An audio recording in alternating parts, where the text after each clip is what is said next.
Hello, Read Through the Word friends. Today is May 10th. It's great to be here with you today. I hope you're having a good day. I am so glad to be reading in the Psalms. I love reading the Psalms. And we've been reading a lot about war, and there's been a lot of discord and sometimes a lot of violence. And I know these events absolutely influenced David's life, right? When we read his pleas and his prayers and his laments, it's been so good to read the chronology of David's life, because when we read all these things in the Psalms that he's written, it's like we're getting a picture of the kind of pain that David experienced and the cries to God. We understand them on a deeper level because we know more about the life of the person who wrote these Psalms. And to me, that's just a great reward and kind of a sweet benefit to really digging into the chronological Bible readings. We have this, we've been following the chronology of David, and we know so much about his life. And now we read his own words from his own heart. And I just think it gives it a deeper meaning. I also think, for me, anyway, it has also helped me get deeper meaning into the stories of the Old Testament by learning more about the culture in which the Israelites lived at that time.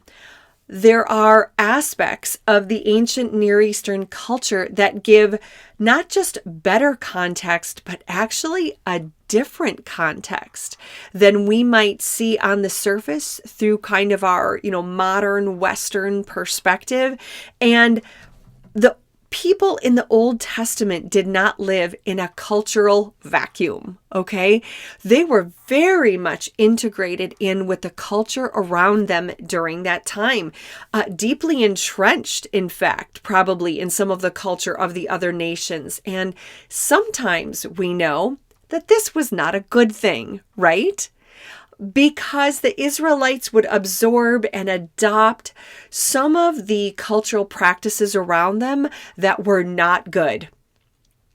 But sometimes the Israelites practiced different things in ancient Near Eastern culture that kind of just were. They weren't necessarily bad or good. An example of this actually is covenants. So when God made a covenant with Abram, and I'm thinking specifically about the time when he talked about when he entered into covenant with Abram, when he symbolized the symbol of the torch and the smoking pot walked through the blood. When he made that covenant with Abram, that idea of a covenant was not new to Abram at all. Covenants were actually a very secular idea. It was a common practice and a way to contract in with other nations or groups of people, or sometimes a king or a leader with another nation. It was actually a very secular practice. And God used that ancient secular practice to communicate to Abram who he was and the kind of covenant he wanted to make with him. And of course, the amazing thing is that while God was communicating in the cultural language that Abram understood, God was also communicating to him, I am different than other gods, right? Because the way that God walked into this covenant that he made was saying, I'm going to take on the consequences if this covenant gets broken. So we see that God speaks the cultural language of the Israelites sometimes so that they understand who he is, while also showing how he is sovereign and unique to gods of other cultures. There's evidence of this in the Psalms. of some of these cultural things. So here are some similarities between the Psalms and ancient pagan literature that reflects part of ancient culture. So war, brutality, and violence were a part of life for the people of the ancient Near East. Both the Old Testament and various epics and ancient writings in pagan cultures reflect this. Nations would call on their gods. Israel called on their God to give victory in battle, to defeat the enemy. Near Eastern hymns and prayers showed sometimes similarities too, laments to God, or just prayers like, why is this God against me? And praying if they had sinned or asking their God for help.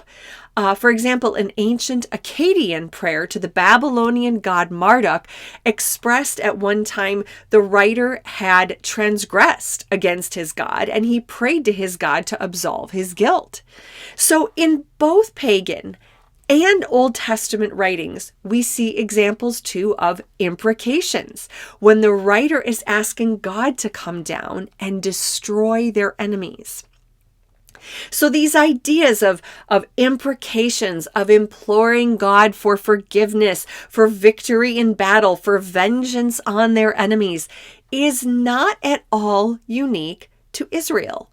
And Israel's perspective in these areas is absolutely influenced by the culture of that time period. Sometimes we see the Israelites get pulled in to things in this pagan culture, right? And they distort their understanding of God, though God is trying to reveal himself to them differently. And we do see in Psalm 35, like pagan cultures, David does appeal to God for help in battle. But there are distinctions. David does not glorify brutality to the same level that a lot of ancient cultures did. For example, in Psalm 35, verses 19 through 20, David says, "Don't let my treacherous enemies rejoice over my defeat." And he's calling out to God too, saying, God, you're a God of justice. David spoke out against wars that he thought were unjust, that had unjust causes. So he continues on, "Don't let those who hate me without cause gloat over my sorrow. They don't talk of peace. They plot against innocent people who mind their business." David appeals to God's justice because he knows that God's justice is not based on human standards. So though he does ask God to destroy his enemies, he also leaves this in God's hands. Oftentimes, ancient Near East pagan cultures would resort to magic or certain rituals to try to bring down these curses or imprecations on their enemy. But David very much left it in God's hands, saying, I know that you, God, are just. You, God, are loving. And so there was this element of surrender with David, kind of going, this is in your hands, God, and I'm not going to take it in my own. And so there was a big distinction there between ancient Israelite culture and the pagan culture. I think the biggest difference, though, that we see is that David calls on God in a deeply relational way. He is not simply appeasing to a God who just answers when he feels like it.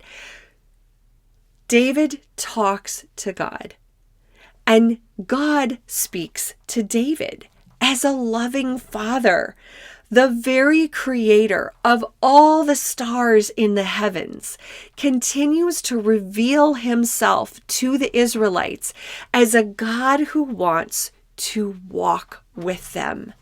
What a big distinction between these very pagan, warlike cultures and between David and his God.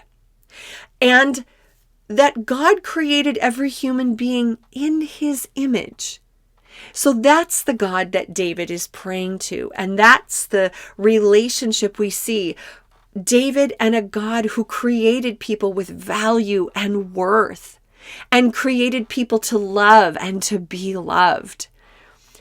David also understands that his God cares for the vulnerable. So Psalm 35:10, David says, "With every bone in my body, I will praise him. Lord, who can compare with you? Who else rescues the helpless from the strong? Who else protects the helpless and poor from those who rob him?" David also makes it clear that God is a God of love for people. Psalm 36 verses 5 through 9, David says, "Your unfailing love, O Lord, is as vast as the heavens. Your faithfulness reaches beyond the clouds. Your righteousness is like the mighty mountains, your justice like the ocean depths. You care for people and animals alike, O Lord. How precious is your unfailing love, O God. All humanity finds shelter in the shadow of your wings. You feed them from the abundance of your own house, letting them drink from the river of your delights. For you are the fountain of life, the light by which we see." What a stark contrast from the gods of these brutal pagan nations around them. I think it's hard to read and understand sometimes all the violence that we see in the Old Testament. I think it's a good reminder that the Israelites, including David, were not extracted from this culture, and that they were very much ingrained in this culture of war and violence in their surroundings. But God, in his mercy, is working to reveal himself and distinguish himself as a God of love, as a God of justice and mercy and love and faithfulness and kindness and goodness. And I think it helps us decipher the text of the Bible when we see how God is revealing this to people step by step through the Old Testament, right? He keeps revealing himself and trying to give this picture to the Israelites of who he is as a God different than, distinct than, sovereign above the God of the pagan cultures around them. And the best part is that he eventually brings the embodiment of who he is in the person, the human person of Jesus. And so Jesus becomes, fully man, fully divine, embodying who God is in all his fullness. A God of love, a God of mercy, a God of kindness. I am so grateful that we get to walk every day with Jesus, that Jesus keeps revealing who he is to us and keeps revealing his love to us. And I'm so thankful that we now get to know Jesus in a deeply personal way, and that Jesus is a God of love, and that he is relational with us, and that we can truly know the depth of his love. Have a great day, friends, and we'll see you next time on Read Through the Word.